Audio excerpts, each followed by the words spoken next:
Oh, welcome, friends, for the show. My name is Erik Stahl, and today we have Jacqueline Cartier. Congratulations, you won the first prime commissioner. Yes, yes, got the primary. I'm so excited, yes. And what's your challenge for the Eagle County? Well, the nice thing about having elections, and even at the primary level, is that you get a chance to really talk about issues.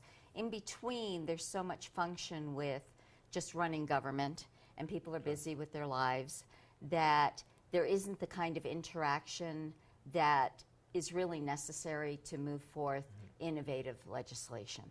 And so in running, the nice thing is that you get to talk about, you talk to the people, and you make it a point to actually get out there and hear from individuals about the concerns that they're having on the front line, so that it's very easy when you are presented with a situation or a legislation to kind of go into theory mode. But theory doesn't always translate well when people are having to deal with it day to day.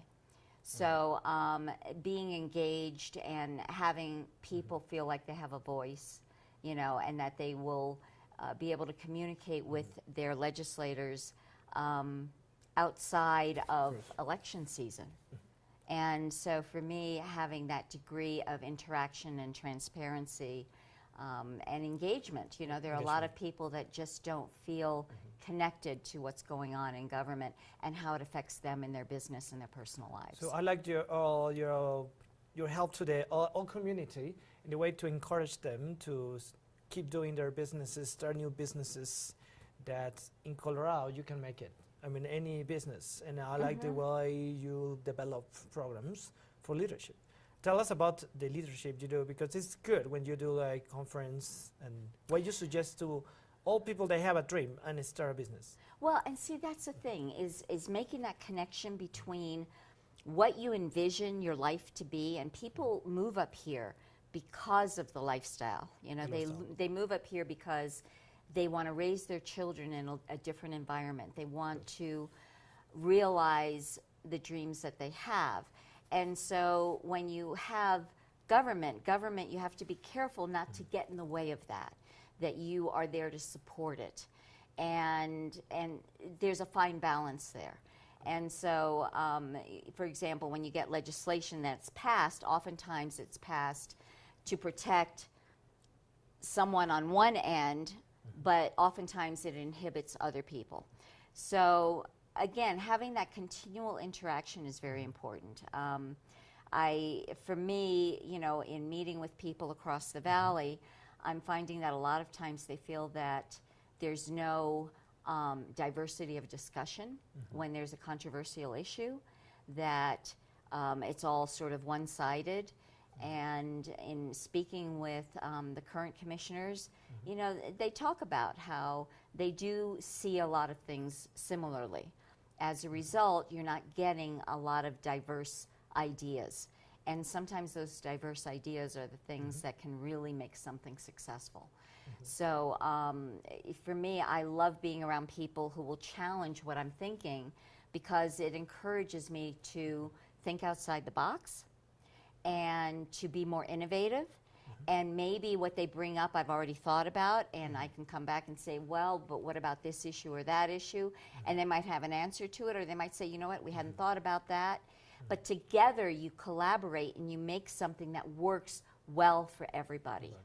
What makes you like launch yourself for the next commissioner? I'm not sorry. I like don't. To be what you make you what you decide to become commissioner. Like what things I want to do? Yeah. Well, okay. So there's a lot of different areas that. You know, one of the things you'll always hear politicians say is, oh, we need better housing, or we need better health care, or we need better education. And that's really easy to say, and it's a very overused talking point, because everybody, who doesn't want that? I mean, you know, everybody wants that. So the question becomes, how do you implement these ideas that you have? So for me, I like the idea, like for example, with education. There are a number of different ways that you can go with education. And what's happening now is you have a lot of young people graduating with huge debt that I never incurred when I was younger. Terrible. And they have no idea how they're going to pay it.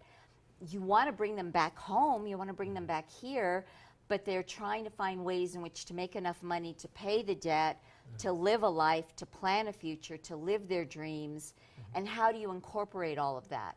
And so a lot of employers are saying, we get these kids that are really brilliant, but they don't have any marketable skills. In other words, you know, if I hire them, they've got good background knowledge, good theory, but they don't know how to put it to use. And so, you know, there's that disparity. So we need to incorporate more of that. And then we also have young people who have decided for a variety of reasons. Maybe they don't want to incur the debt, or they're ready to go out into the real world and start working on things and maybe do education in conjunction. There's lifelong learning that you don't have to be in a school for. But having programs set up for high schoolers that give them an option, right? That they can go to college, or they can have an apprenticeship or an internship. And even those things, you know, that they're more than just, you know, this is the person that goes and gets the coffee.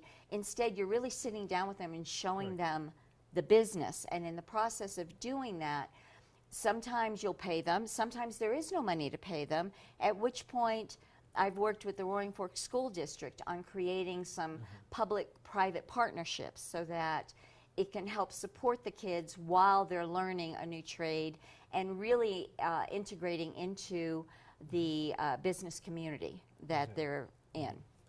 Tell us about your career in the last 20 years. Like, oh my gosh. What'd you start? I'm not that old. So let's start over. You know, I'm joking. Yeah. Tell us when you start, like, in the politics career. Actually, I started getting interested in politics with President, we call him Bush 41. It was President Bush Sr. And I got involved through friends, and then I started meeting with some of his staff, and I have a knack for communications. That's really my specialty. And how things are communicated to various cultures. You know, you can give the same message, but you would give it differently to, say, a young person, a millennial, for example, than you would a senior, than you would a business executive. It's the same message, but you might change the wording, or you might change the syntax in which you present it. And so I was apparently helpful to the campaign in that regard, and so I continued that process. And then being involved in that level, I met a number of U.S. senators, and it sort of went into that realm. And so over the past 20 years, I've been involved politically on crisis management and communications, primarily working on bipartisan legislation, because honestly, we all want the same thing for our kids, for our lives, for our future, right? But we have different ways of approaching it, and some ways are more effective than others, clearly. And so being able to bring the best of all ideas to move forward, it really helps, because then it provides a solution to a variety of cultures and economic situations.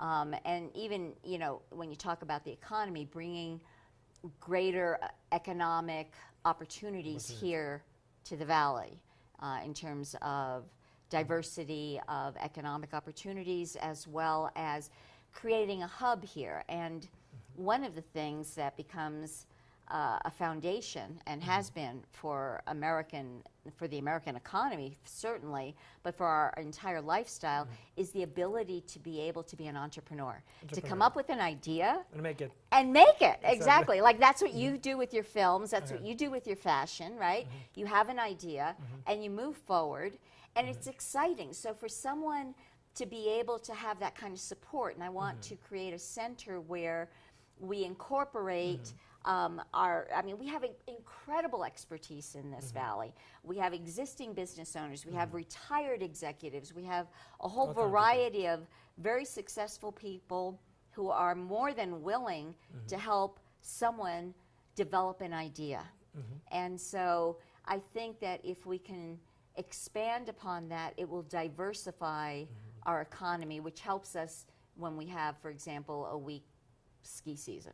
Especially, kids discover themselves what exactly they love, and in that way, they can like start doing and go to the school what they love, maybe become architects, lawyers, or any career. Right. And then money comes later. Yeah. So thanks for being on the show. My name is Erik Thank Stahl, you. and here is Jacqueline Cartier. And Thanks for having me. keep rocking. All right.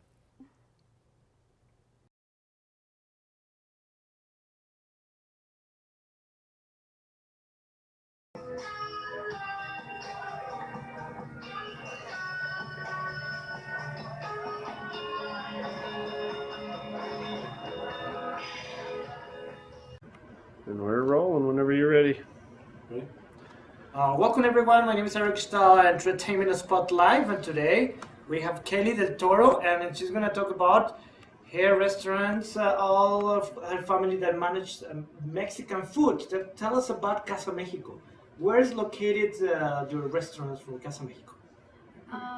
One in Eagle, in Winter Park, in Westville. Yes. What kind of food do you guys like serve in Westville, in Casa Mexico? The most popular plate is the molcajete campechano. It's a bowl, hot bowl, with grilled steak and grilled chicken, shrimps. It's for one or for two people. It's really good. I recommended that. It's pretty cool. Yes. And you guys is having like, it's 4 years, coming an anniversary in November, correct? So you're gonna make Yes. mariachi, like everything. Mariachi, margaritas, 2 for 1. Yes. What kind of you recommend for, like, especially in this ski season in winter? What do you recommend to all tourists that came to the valley to eat, like Mexican food? What kind of Mexican food? Seafood, maybe, and La parrillada. la correct? parrillada, yes. Parrillada Casa Mexico. Casa That's really cool. Especially, I love the parrillada from Casa Mexico. They give you a big tray with chicken, beef, whatever you want, shrimp, and vegetables, and a lot of cheese. This is good. Like kind of nachos, but the Mexican way, correct? So that's really cool. And this Casa Mexico Eagle, correct? Eagle, yes, sir. And in Westville, Westville, and the other one is in Winter Park. Winter Park. So you guys open all the week? Yes, all week, every day. That's good. I'm talking about your brother. What's the name of your brother? Jesus del Toro. Jesus del Toro. Yes. Jesus del Toro and Kelly del Toro.